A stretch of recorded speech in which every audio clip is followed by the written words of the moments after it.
Bienvenidos lectores y lectoras, y gente que no le gusta leer, al canal de Nico Reader. Aquí encontrarán análisis y recomendaciones de libros, cómics, películas, series y cualquier cosa que me guste y no me guste. El mundo perdido de Michael Crichton. La historia literaria de Jurassic Park continúa, y como muchos sabrán y otros tal vez no, el autor escribió un segundo libro en el que continuaba la trama de su primera novela, Parque Jurásico. Sin embargo, este libro no destaca por ser una historia épica o llamativa como si fue su antecesora. Un Mundo Perdido es una secuela que tiene una historia considerablemente menos llamativa. Por eso no es tan conocida por la gente. De hecho, es un libro que deja mucho que desear. Esta es la razón por la que probablemente Steven Spielberg se haya tomado tantas libertades creativas al adaptar parte de su historia en la segunda película. Es tanto así que, según mi opinión, la película solo mantiene un 30% de la historia del libro. Todo lo demás es original. Por eso este video no será precisamente una reseña comparativa como lo fue el primer video, ya que las diferencias entre la película y el libro son tantas que estaríamos una hora hablando de eso. Esta será una reseña clásica en la que hablaré de cosas importantes de la historia del libro, narraré partes que según mi opinión valen la pena destacar y también haré breves menciones comparativas hacia la película, como los personajes que aparecen, sus diferencias y esas cosas. En esta ocasión también me acompañará en ciertos momentos de la narración mi colega el elegido de Corriban, como ocurrió con el primer video de Jurassic Park. Así que iniciemos como corresponde, con la sinopsis del libro. Han pasado 6 años desde los sucesos del Parque Jurásico. La compañía InGen, creadora de estos dinosaurios en el anterior libro, está en la quiebra, por lo que el secreto detrás de la creación de los dinosaurios se ha resguardado totalmente. Y aunque el gobierno de Costa Rica supuestamente eliminó a cada criatura de la isla Sorna, por varios lugares de Centroamérica se están empezando a avistar ciertas criaturas misteriosas con una apariencia muy prehistórica. En este libro nos cuentan que tal vez, solo tal vez, algunas criaturas pueden haber sobrevivido. De inmediato nos introducen a los personajes protagonistas de este libro. Primero está el conocido Ian Malcolm, quien ya fue parte del libro anterior. Malcolm sufrió serias heridas en su pierna luego de los sucesos de la isla Nublar, tanto así que de vuelta en Costa Rica se le dio por muerto, pero luego lograron revivirlo y pasó alrededor de un año en recuperación. En este tiempo estuvo con él su amiga Sarah Harding, otra personaje conocida que también aparece en la película. Ella conocía a Malcolm desde hacía un tiempo, ya que le solicitó ayuda con su tesis. Luego de eso, se hicieron amigos y algo más. Contrario a lo que ocurre en la película, ambos personajes no son pareja en el libro, pero sí tienen sentimientos románticos por el otro, solo que no han querido cruzar esa barrera debido a la carrera de ambos. Sarah también es bióloga y experta en el comportamiento animal. No es muy diferente a su contraparte de la película, pero digamos que su personalidad es un poco más desafiante o valiente en el libro. Es mucho más autosuficiente.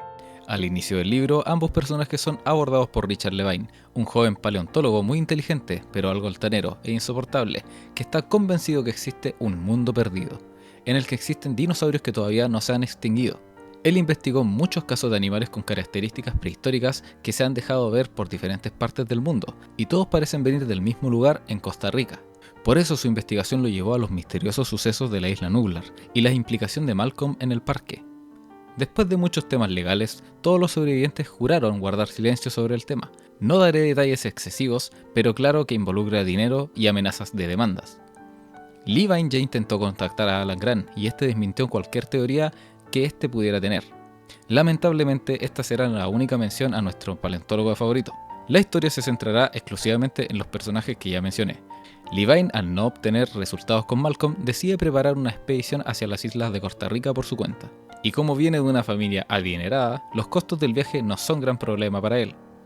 También el principio del libro estará bastante centrado en la investigación de este nuevo personaje, Richard Levine, quien está empeñado en encontrar el lugar de origen de estas criaturas. Debido a esto, la historia demora mucho en despegar, incluso más que el libro anterior, por lo que de cierta forma los dinosaurios son relegados a un segundo plano y en su lugar el autor prefiere centrarse en plasmar su opinión de las teorías prehistóricas, que de hecho es algo que caracteriza a sus libros. Pero aquí lamentablemente resulta bastante tedioso. Aún así, hay un poco de misterio que logra mantenerte enganchado en la lectura. Por lo menos a algunos puede que le pase eso. Todo esto está acompañado de la introducción de muchos otros personajes importantes en la historia, como el villano principal, Lewis Dodgson. En el video anterior ya mencioné lo importante que es este personaje en los libros, y es porque al igual que Levine, él está empeñado en encontrar este lugar perdido en el tiempo, por lo que constantemente mantiene vigilados tanto a Levine como a Malcolm. Obviamente, si vieron la película,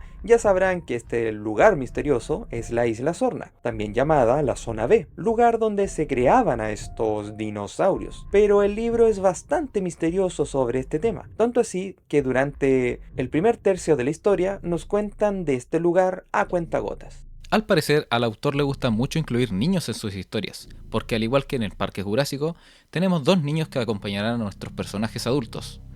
Ellos son Kelly Curtis, de 13 años, y Harvey Benton, de 11 años. Cumplirán la misma misión de Tim en el primer libro. Contrario a lo que vimos en la película, Kelly no es la hija de Malcolm. Ambos niños son alumnos y asistentes de Levine, debido a su gran inteligencia e ingenio, y porque necesitaba a alguien que cumpliera sus múltiples mandados luego de enterarse que lo estaban vigilando. Y como tal vez recordarán, en el primer video mencioné que los científicos siempre quieren ser los primeros en descubrir algo, y Levine no es la excepción, por lo que toda su investigación está realizada en secretismo absoluto, para evitar que sus descubrimientos se filtren por alguien más. Por eso, un personaje importante de la historia es Jack Thorne, un hábil ingeniero encargado de confeccionar una serie de vehículos encargados por Levine para su futura exploración a la zona B. ¿Recuerdan los camiones utilizados por los protagonistas en la película? Pues en el libro también son importantes, y es precisamente Thorne quien los confecciona, junto a Eddie Carr, su asistente. También aparece en la película, pero su contraparte literaria es muy diferente. Es mucho más joven y con otras características físicas. Se podría decir que en la película fusionaron a Thorne y Eddie, más o menos. Lamentablemente es hasta la mitad del libro que la historia se pone interesante.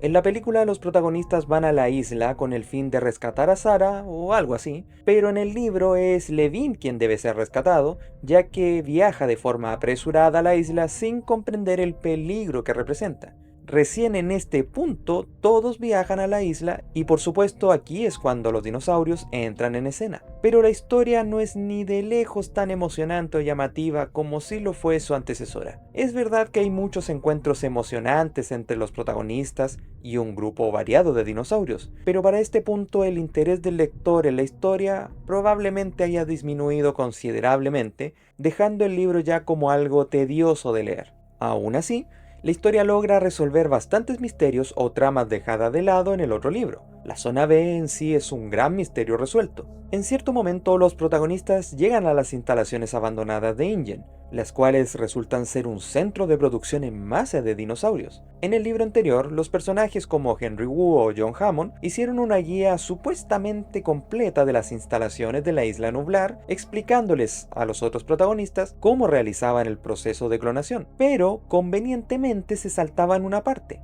las fallas. Los errores. Según Hammond, todo salía muy bien una vez los animales eran creados, pero obviamente eso no puede ser así. Cada experimento tiene que tener alguna falla. ¿Qué pasaba con los dinosaurios que no nacían vivos o que no sobreviven mucho tiempo luego de su clonación? O peor, ¿qué pasaba con los animales que desarrollaban características anormales debido a la manipulación genética? Pues al parecer, todas las respuestas estaban en esta isla. Aquí hay que desmentir algo que circula mucho en videos de Jurassic Park, mayoritariamente en TikTok. Tal vez recuerden que el área en el que se encuentra localizada la isla Sorna es un conjunto de islas llamadas las 5 Muertes. Muchos afirman que estas islas tienen ese nombre porque cada una tenía diferentes laboratorios de InGen y que a su vez albergaba diferentes tipos de dinosaurios, cada uno con un tipo diferente de letalidad. Pero eso es mentira. El libro nunca menciona eso. La única isla con dinosaurios en este punto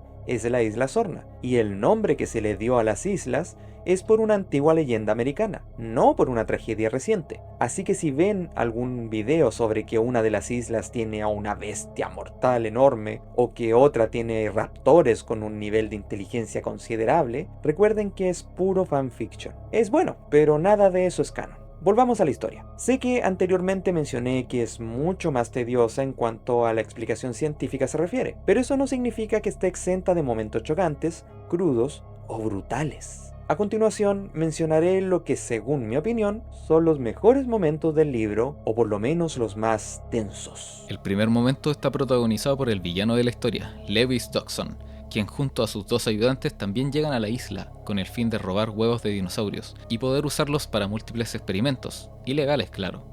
De hecho, logra robar bastantes huevos, pero deciden ser muy ambiciosos y se dirigen al nido de los T-Rex. Usan un artefacto que emite un ruido que logra alterar a los dinosaurios, evitando que los ataquen. Mientras robaba los huevos, Dodgson desconecta sin querer este artefacto, permitiendo que los T-Rex vuelvan a defender su nido. Uno de ellos empuja brutalmente a uno de los hombres de Dodgson, quien luego es despedazado y devorado vivo por el dinosaurio, en una escena macabra. Dodgson trata de escapar en su jeep, pero la pareja del T-Rex le bloquea el paso por ambos lados. Él decide escapar corriendo, pero entonces siente un fuerte golpe en la cabeza y pierde el conocimiento. Horas después logra por fin despertar, pero de inmediato se da cuenta que uno de los pequeños compis está mordisqueando sus extremidades. Él los espanta rápidamente, pero debido al veneno adormecedor que tienen estas criaturas, vuelve a caer dormido. El otro ayudante pudo escapar, lamentablemente no tuvo tanta suerte. Es atacado por un grupo de Pachycephalosaurus, que lo terminan dirigiendo hacia un grupo de velociraptores, los cuales lo atacan salvaje y cruelmente y lo devoran de forma furiosa. Dodgson a duras penas logra llegar a los camiones, donde se encontraban Sarah y Kelly, pero entonces uno de los T-Rex lo encuentra y atrapa a Dodgson con su hocico. Él gritó de terror, pero no lo matan, simplemente se lo llevan. Finalmente lo dejan en el nido con sus crías, en una pendiente fangosa. Dodgson trata de escapar, pero el otro T-Rex le muerde la pierna, rompiéndosela e inmovilizándolo. No van a dejar que se escape, pero ellos no serán quienes lo maten. Entonces las crías de los T-Rex se acercan poco a poco y empiezan a morderlo, dejándole graves heridas en todo el cuerpo. Para su horror, lentamente empiezan a devorarlo vivo. El segundo momento es protagonizado por los letales velociraptores, quienes acorralan a Levin, Arby y Eddie en su plataforma de vigilancia sobre los árboles. Los raptores demuestran ser mucho más listos de lo que se esperaría, ya que saltan muchas veces para intentar atraparlos, gruñéndoles y atacándolos cada vez que saltan. Finalmente, empiezan a escalar por la estructura en dirección a ellos. Por eso Levin intenta que todos suban al techo de la plataforma. Eddie trata de atacar a los raptores mientras los demás van hacia el techo, pero desgraciadamente su camisa queda enganchada en uno de los raptores y este lo arrastra hasta caer al suelo. Levin y Arby ven y escuchan desde arriba cómo Eddie es brutalmente atacado y devorado en un frenesí salvaje y cruel. Levin trata que Arby suba al techo, pero este queda en estado de shock por el cruel espectáculo que se desarrolla debajo. Por eso pierde el equilibrio y este también cae, pero logra resguardarse rápidamente en una jaula que Eddie había dejado con anterioridad, salvándose de los raptores por poco. Pero aún está lejos de estar a salvo, ya que los raptores deciden llevarse la jaula junto con los restos de Eddie hacia su nido. Thorn se dirige en su búsqueda en su jeep, alcanzándolos al poco tiempo. Cuando llega, observa con horror cómo los raptores aún se están alimentando del cuerpo de su antiguo ayudante, Eddie. Pero gracias a eso, ellos están distraídos y Thorn logra tomar la jaula y escapar junto con Arby. El tercer momento es quizás el más conocido por la mayoría de los lectores. Ocurre luego del suceso que acabo de mencionar. Los protagonistas siguen escapando de los velociraptores hasta que llegan al antiguo pueblo, que servía como hogar para los antiguos empleados de InGen. El lugar tiene todo, incluyendo una bomba de gasolina, justo lo que ellos necesitaban para sus vehículos. Extrañamente los raptores no los siguen, en su lugar se quedan en los límites del pueblo. Así que Thorn se dirige a buscar combustible a uno de los cobertizos cerca de las bombas, pero empieza a notar sonidos de respiración de animales. Al darse la vuelta, solo observa la cerca que rodea el perímetro, pero no hay rastro de ningún dinosaurio. Entonces observa nuevamente y se da cuenta que hay algo extraño. Los patrones de la cerca no parecen coincidir, como si alguien hubiera completado un rompecabezas con una pieza que no corresponde. Le pide a Sarah que ilumine el área para ayudarle a encontrar lo que está buscando, pero entonces el grupo ve algo que los deja atónitos. Frente suyo, en la cerca, hay dos dinosaurios enormes, pero lo más perturbador es que la piel de ambos cambia constantemente para camuflarse con los patrones del área en la que se encuentran, igual que los camaleones. Pero en este caso eran dos enormes carnotauros. que cuando no se estaban camuflando tenían una piel blanca lechosa, muy anormal. Por eso los raptores no los siguieron hasta el pueblo. Este lugar era el territorio de estos carnívoros. Los personajes están en un gran problema. Solo imaginen lo letal que pueden ser estos carnotauros, que casi se pueden volver invisibles. Incluso los raptores les tienen miedo a estas criaturas, tanto que no se acercan a su territorio. Afortunadamente Sarah y Levine los siguen apuntando con las luces, encendiéndolas y apagándolas para confundir su camuflaje. Finalmente estas criaturas se retiran y los personajes tienen un breve momento de respiro.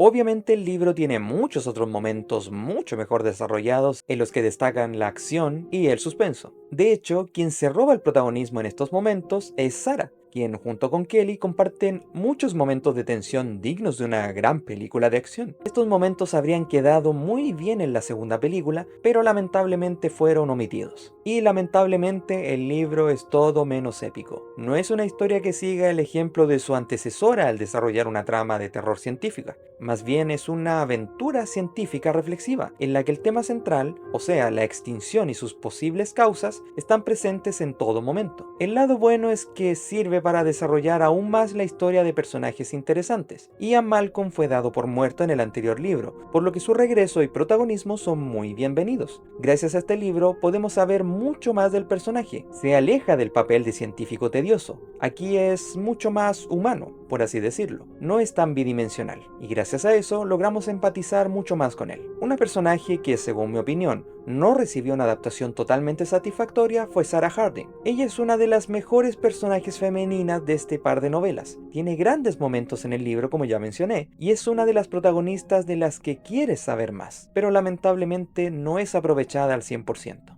El personaje de Jack Thorne también es un excelente personaje que tiene muy buenos momentos en la historia, y aunque su personalidad es un poco más tosca, a la larga logras encariñarte bastante con él.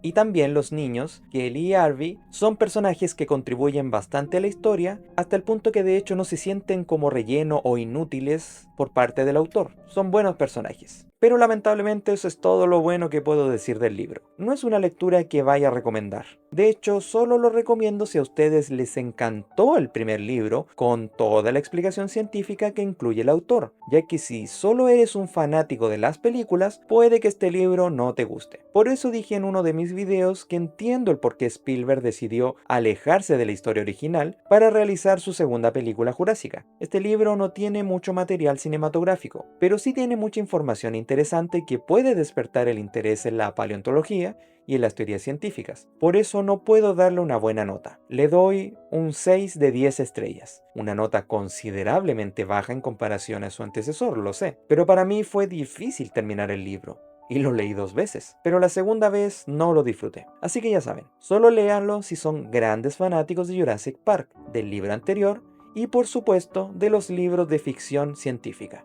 Y con eso finalizamos por ahora. Con este video doy por terminado el especial de Jurassic Park. Ha sido un viaje agotador, pero muy satisfactorio. Fue un placer poder revivir esta increíble saga llena de dinosaurios con ustedes. Les agradezco mucho a todos quienes vieron estos videos y me dejaron sus comentarios, tanto aquí en YouTube como en mis otras redes sociales. También quiero agradecer una vez más al gran elegido de Corriban, quien me ayudó a narrar ambos videos de los libros de Parque Jurásico. Hizo una labor fantástica, por lo cual le estoy muy agradecido, Master. Gracias a ti, amigo, por incluirme en estos videos de esta maravillosa saga. Jurassic Park siempre fue mi saga favorita en mis primeros años de vida. Recuerdo cuando vi la primera película por primera vez, quedé maravillado con estas criaturas y tuve la suerte de ver Jurassic Park 3 en el cine, siendo tan importante para mí que para mí siempre el espinosaurio será mi dinosaurio favorito. Por estas grandes novelas y adaptaciones en la pantalla grande, muchos de nosotros crecimos amando estas criaturas prehistóricas, generando una nueva ola de paleontólogos que trabajan para descubrir e interpretar cómo eran y vivían realmente estos animales. Y bueno, también alimentando a científicos para querer realizar el mismo horror que en las novelas. Aunque, ¿quién no pagaría lo que fuera para ver un dinosaurio real? Si te interesa el lore y detalles del mundo de Star Wars y otras sagas legendarias, no olvides seguirme en la mayoría de las redes sociales, como Elegido de Corrigan. Y también les recuerdo que le den like a este video para poder seguir realizando contenido así. Se vienen muchos videos interesantes, así que no olviden suscribirse para no perderse nada. Se despide Nico Reader y recuerden, la vida escapa a todas las barreras, la vida se libera, la vida se expande a nuevos territorios.